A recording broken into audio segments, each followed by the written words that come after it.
They have this pre-stomach, which is called the rumen.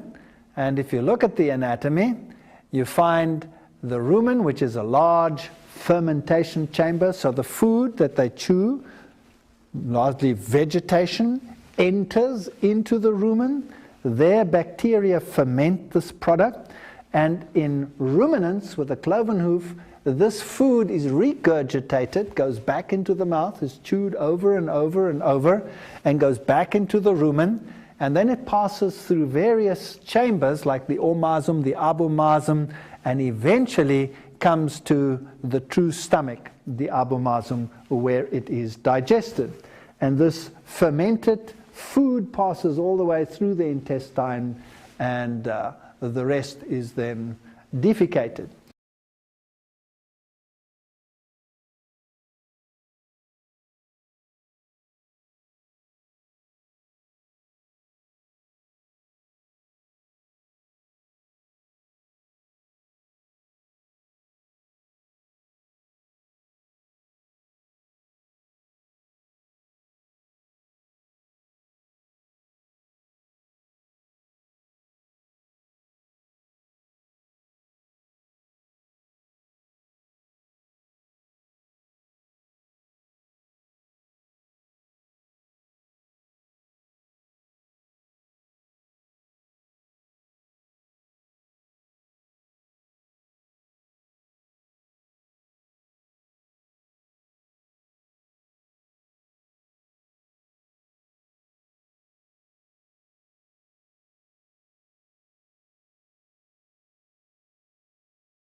They tend to practice coprophagy.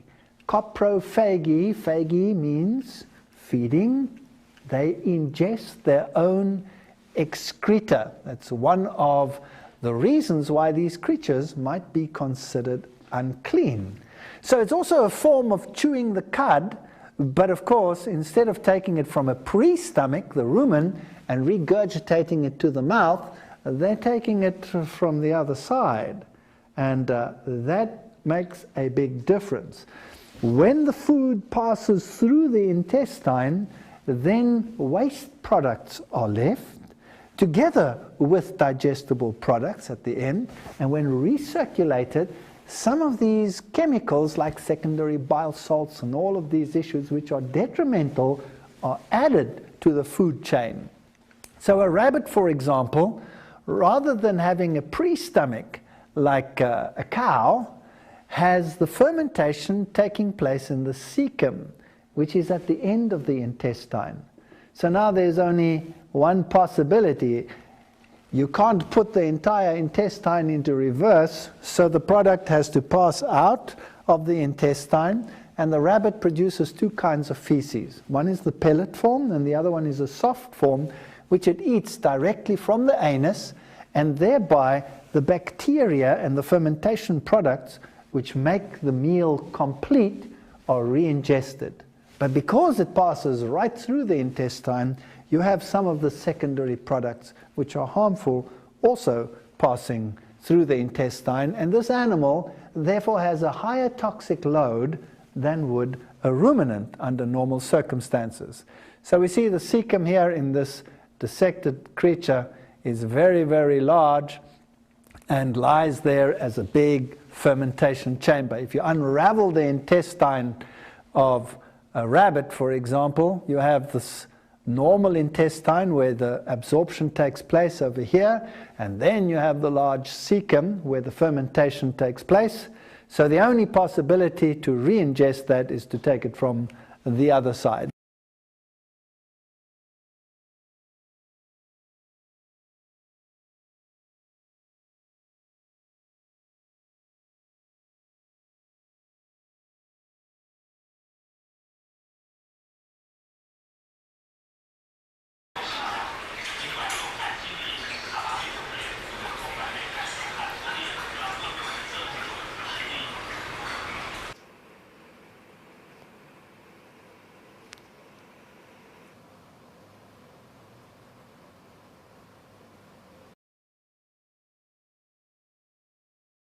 This is our rabbit, Nathan, also known as Ranger Rabbit. This is a whole plate full of cecotropes that he outputted. Let's see if he eats it all. You want this, boy? Here, boy. Let's take that out of your mouth. Here you go. Oh my gosh, he's going to town on this.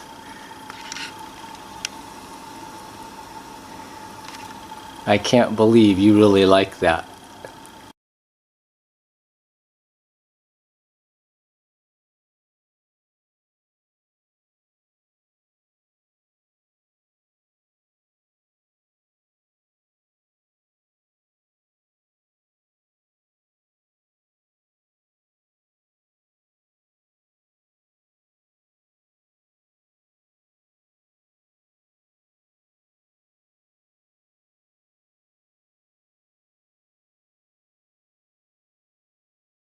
يعني البعض يقول أن من حكمة تحريم أكل الخنزير أنه يأكل الروث ويأكل الأوساخ ويأكل هذه الأشياء.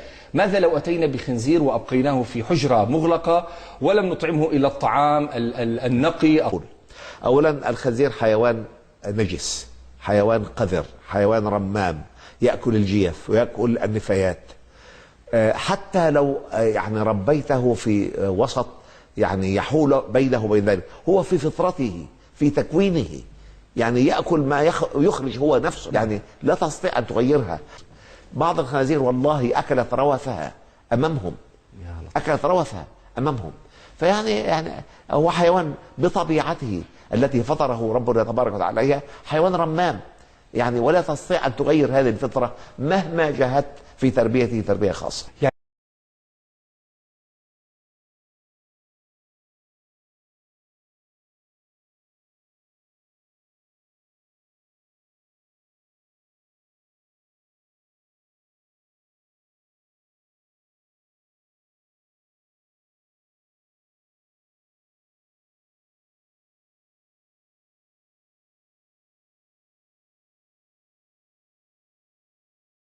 Now, an animal like a fish, which has fins and scales, is very interesting because somewhere in its life cycle, it is largely herbivorous, even if it is in the younger or larval stages that it is herbivorous.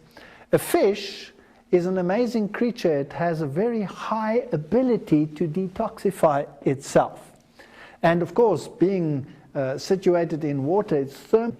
Eels, lampreys, catfish, all of these don't have scales. Now, where do they fit into the food chain? They are largely scavengers, and they will eat virtually everything. So they fall into the category of biological accumulation. They accumulate more toxins than the others do, and therefore should be considered unclean. Sharks and rays would fall into the category of the unclean, and they're a fascinating group of animals. Now, they live in marine environments, many of them, and when they live in the marine environment, they have a problem. They don't have the ability of the fish that have fins and scales to rid themselves of the salts which constantly move into the body as perfectly as the others do. So these creatures solve their osmotic water problems in a different fashions. A bony fish will excrete salts through the gills, so when it drinks seawater, it desalinates the seawater and gets fresh water through this process.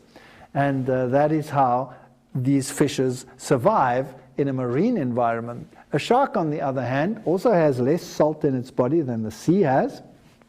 So you would have the problem that water tends to leave the animal. It has a salt gland in the rectum whereby it can get rid of some of the salts, but it solves its water problem by retaining urea. And so it has very high levels of urea.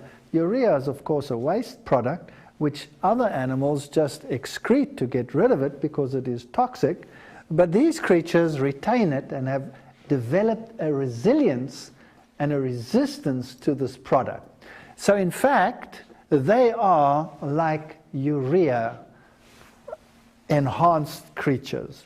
So what would happen if you took the fins of the top of the animal and dried them, what you would get is you would get crystallized urea.